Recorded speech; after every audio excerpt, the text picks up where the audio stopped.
mayor.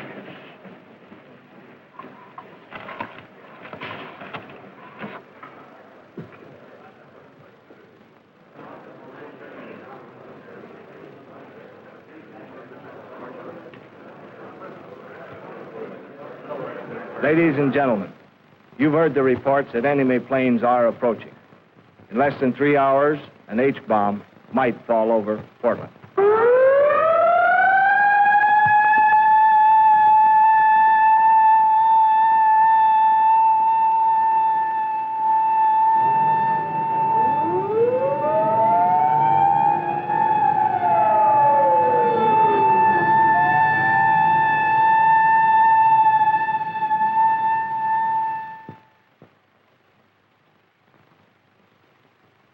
Like myself, I think you're going to be very interested in this story that we're going to tell you. And in this age of missiles and man-made moons, it takes on added significance. There are no actors in this story, but there are a lot of people. The people of the city of Portland, Oregon, and what happened to them, or could happen to them, on a day that we'll call X.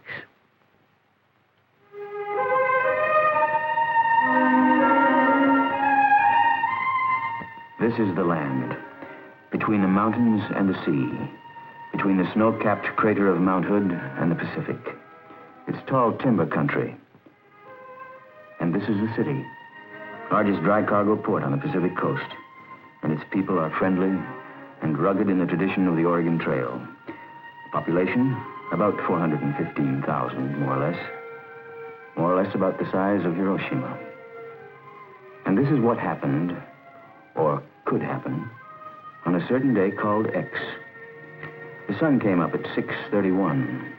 Joe Foteff was there to observe and chronicle the event. The paper, Joe noted, was a little heavier than usual, but naturally he didn't stop to read the headline. And Mrs. Frank Stufel, Portland housewife, mother of 5, was concerned at 8:02. John, it's time to get up. You'll be late for school. Children late and coffee boiling. And with these problems duly appraised, she turned to the woman's page of the Oregonian, thus managing to avoid the front page, which, after all, contained nothing but scare headlines. The time? The time is 8:27. Wake up, Portland. It's a wonderful day today. Stay tuned to KOIN for the best in music and news. And now, we continue our wake-up show with more transcribed tunes. At 8:36, the population of Portland increased by 1. Timothy James made his first comment at a local hospital and settled down to life in the 20th century. Like all communities, religion is important. The people, like its church architecture, are forward-thinking. At 9, a special service is being held. And at the busy port, at 9:18, Ray Matthews, a longshoreman, loaded scrap iron bound for Japan.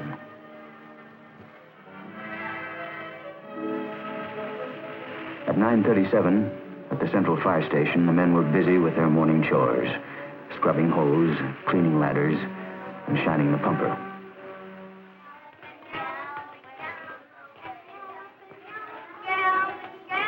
By 10 that morning, at the Harvey Scott School, the kindergarten class of Elsie McGlendon was much involved with the morning's activities.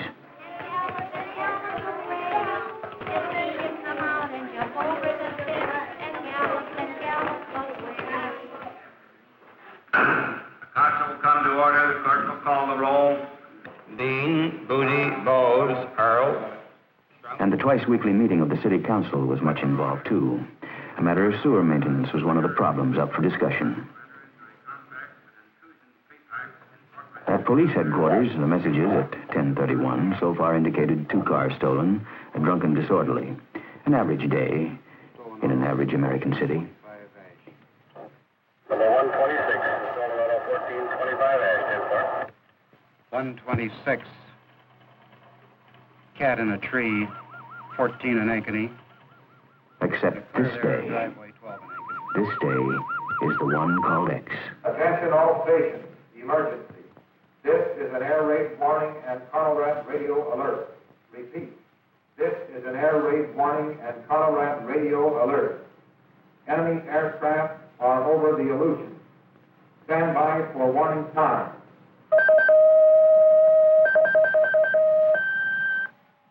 This is Western. Prepare to copy time information. Time to Seattle, 2 hours, 30 minutes. Portland warning point. Air raid warning. Enemy aircraft over Canada and Alaska. Time to Portland, 3 hours, 15 minutes. Thank you. I'll notify the mayor. At 10:32, Jack Lowe, the city's civil defense director, receives the words. Enemy planes have crossed the pole. Probably they carried H-bombs. Likely one, maybe two, are headed for Portland. The mayor is alerted. Clerk, gentlemen of the council, I've just received information that enemy planes are approaching this area. I just authorized the sounding the evacuation signal. The council will be in recess, and we'll immediately reassemble at the Emergency Operations Center. And so this day, called X, which began in such an ordinary way, is no ordinary day. At 10:35, the banshee wail of the siren echoes the warning, and the city prepares for survival.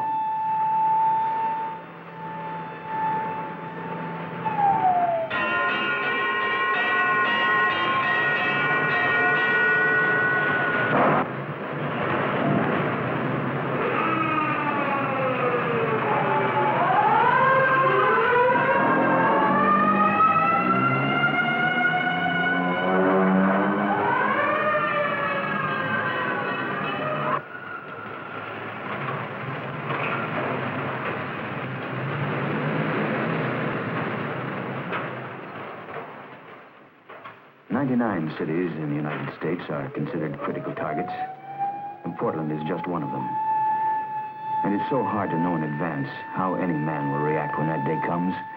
There will be those like Ben Conrad, the mechanic, who has heard the sirens before in practice, and who will disregard them. And there are those like Tom Cook who can't go. He's one of the power load dispatchers for all electric power in the Northwest. These men are expendable. Others can and do go.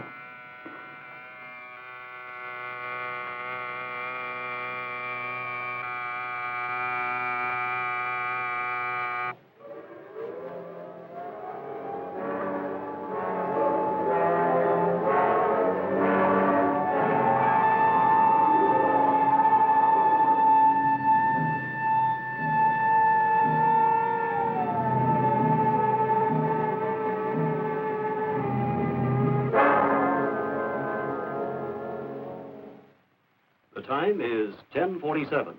This is a Conrad radio alert. Normal broadcasting will be discontinued for an indefinite period. Civil defense information will be broadcast in most areas at 6:40 or 12:40 on your regular radio receiver. I repeat, this is a Conrad radio alert. Normal broadcasting will be discontinued for an indefinite period. Civil defense information will be broadcast in most areas at 6:40 or 12:40 on your regular radio receiver. When the siren sounds, some cities go underground, take to shelter, particularly if there's little warning. But Portland evacuates according to a well-thought-out plan. The question is at 10:45, on the day called X, will it work?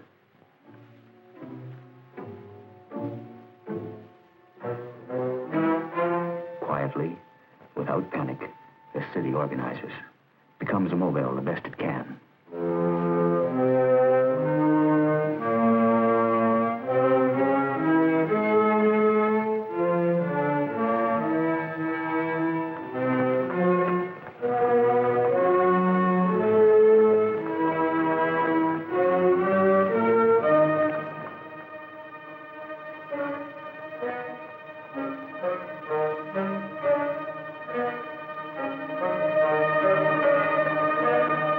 Civil defense is not apart from normal city functioning. The same utilities involved in caring for a city in peace are those equipped to care for her in an emergency. And when the siren sounds, each man knows his responsibility.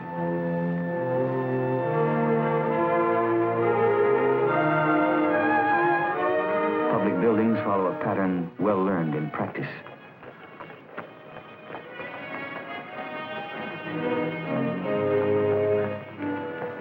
The idea, to move out of the city, to move fast, but with caution.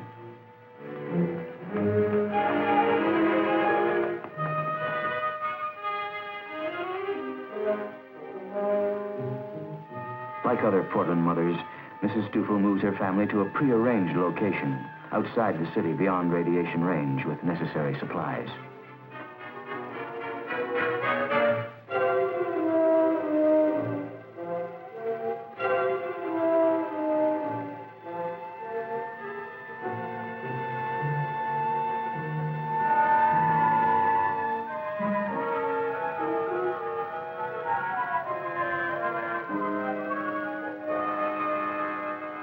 And Timothy James and his mother go for an unexpected ride in a moving van in his first day of life.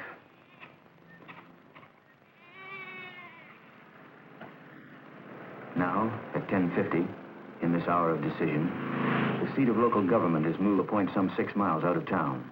Buried in a hill is a blast-proof, radiation-proof operations center where government can continue to function. Evacuation can be controlled, and if necessary, the city can be reorganized. The Portland plan revolves around the local government with Mayor Terry Shrunk its head. Government must survive if its people are to survive.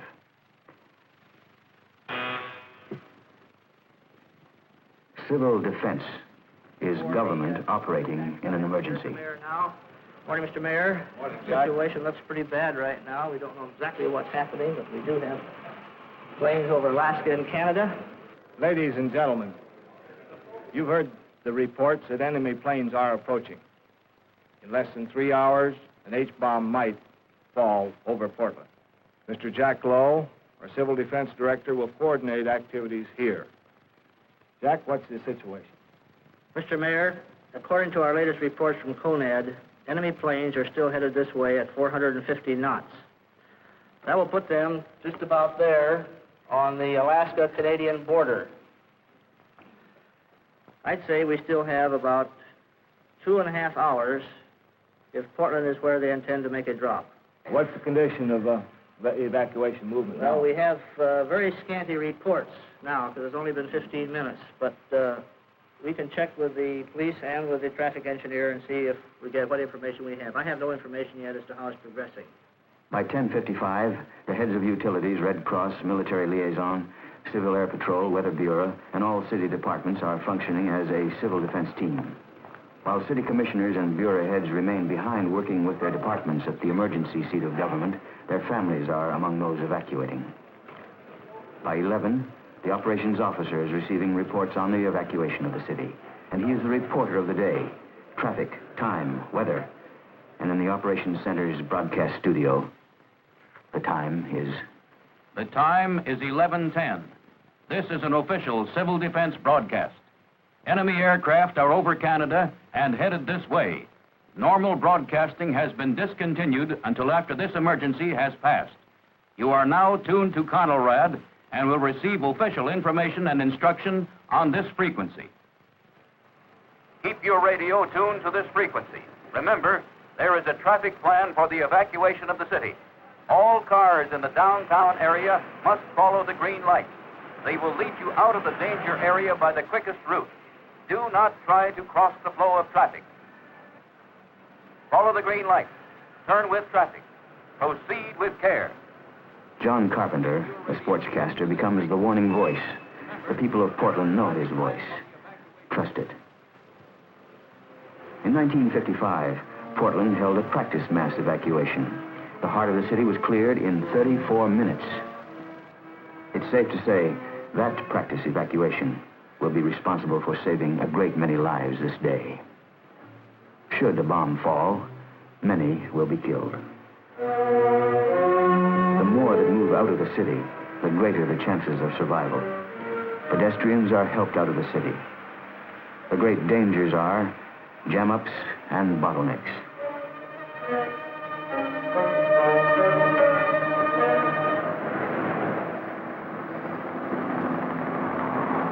Whirling over the city, a police helicopter reports traffic movement to the operations center. Copter 1 to dispatcher. Copter 1 to dispatcher. Copter 1, go ahead. Barbara and Slavin traffic moving very slowly, bumper to bumper. Suggest 1 or 2 lanes be diverted east on Hamilton. Over. 10-4, 1131. And at 11:32, at the operations center, Police Chief Hillbrunner receives a suggestion, and with traffic engineer Fred Fowler, he works out a way to divert traffic. Motorcycle policemen are sent to split the load onto a side road. There's no way of knowing if Portland actually is an enemy target. But with 3 hours of warning, and the time fading fast, it's vital that all roads lead to safety, that all roads be kept open, allowing people to evacuate from the potential target area. Meantime, county and state police halt and divert incoming traffic away from the target area.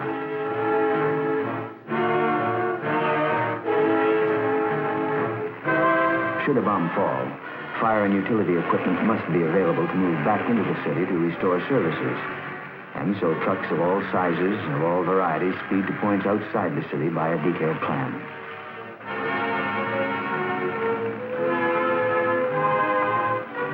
By 11:45, the men and equipment have arrived at the dispersal areas away from the target. Auxiliary police and auxiliary firemen are also in action. This is serious business, man. We anticipate attack. Secure your vehicles as best you can. Turn off the ignition. Put on the tarps on the fire apparatus. Take the radiation instruments with you. Move immediately to dispersal area. Move as quickly as you can to dispersal cover. I say again, move to dispersal cover.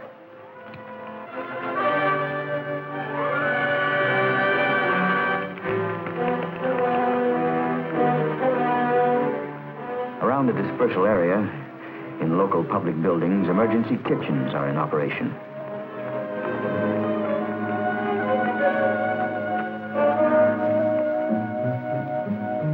Rumors are everywhere. Facts are hard to find. But back underground, at the operations center, with time running out, only facts are considered. According to information we have just received from Western Air Defense Command, the situation remains the same. Enemy aircraft are still approaching in this direction. If they continue on this same course, we can expect an attack in this area anytime after 21:47 Greenwich time. That is 1:47 p.m. Pacific Standard Time. And now I would like a brief situation report from all departments on how we stand. First, John, what is the fallout situation? Well, Jack, according to our latest weather information, the winds will continue in a northeasterly direction at about 10 knots. Let's face facts, gentlemen. If we have a blast on target, downtown Portland, it will be hours and probably days before we can get back in. Engineering, Gordon Burt. We have reports that 80% of the city-owned public utility equipment have been successfully evacuated from the city.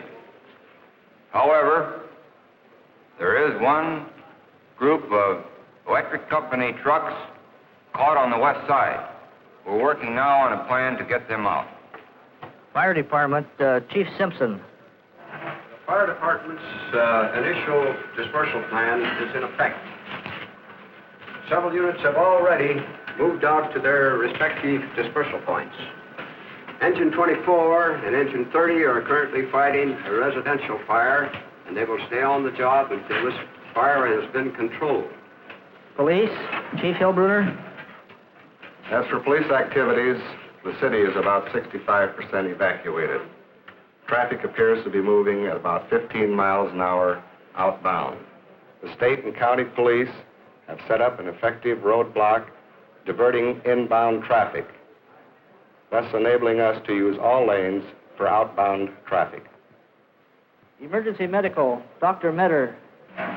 City hospitals are continuing to evacuate. Emergency Hospital units are functioning in Forest Grove and Mount Angels. Others should be heard from soon. You might be interested in knowing that en route, one boy and twins were born. Gus Lang, welfare. As the reports continue, it is obvious that the Portland plan is working smoothly. Only 7 years earlier, Portland had no civil defense. It was then that the idea that civil defense was not to be separated from normal government evolved. And in 1952, a 1 mil tax levy to finance the plan was put on the ballot by unanimous decision of the City Council. After civil defense leaders went out and campaigned, the people voted to tax themselves to protect themselves. And later, the city charter was amended to assure continuity of government, so that in an emergency like this, should the executive branch become casualties, they would automatically be replaced by a legally established line of succession of other experienced city officials. The people, as now and after the emergency, are assured of continuity of their government. Schools report complete evacuation. There's no panic among the children. They've rehearsed this before. Reports from industries indicate approximately 90% evacuation. I think we're doing quite well. And so, at 1:25, with some 22 minutes till 0 hour, Portland seems to be doing quite well. Should a bomb fall now, city officials and city services will be able to carry on. And meantime, vital messages are passed on to maintain contact with state and county headquarters. Okay.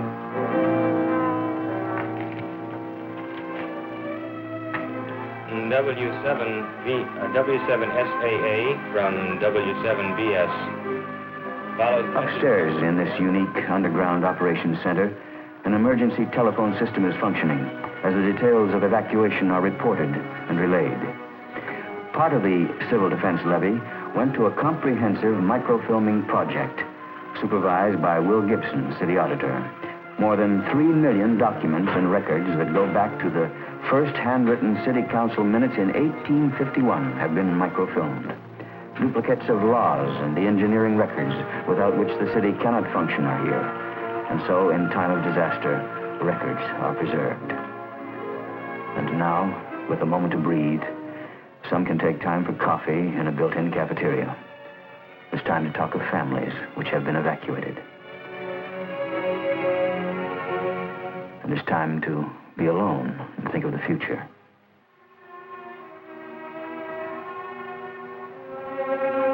And there's even time for those who need it now to rest. 300 can live here for a week, eat, sleep, and breathe. The operations center has its own water supply, its own electric power, even its own purified air. At 1:30, on this day called X, the air outside is strange and silent. Almost all its people have gone.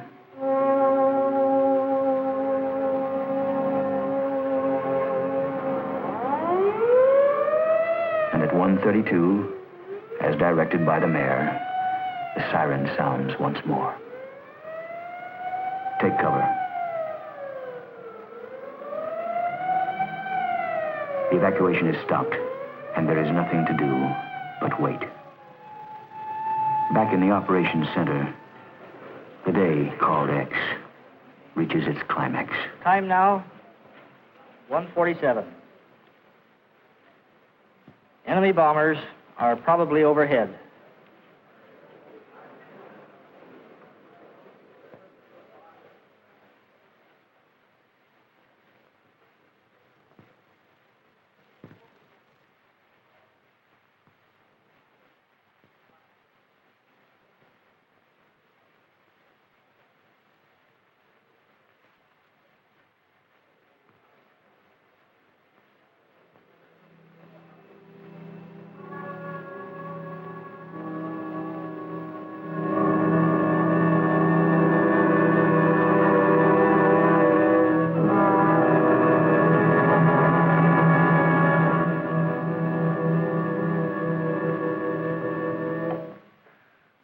What happened after that moment, we leave you to contemplate.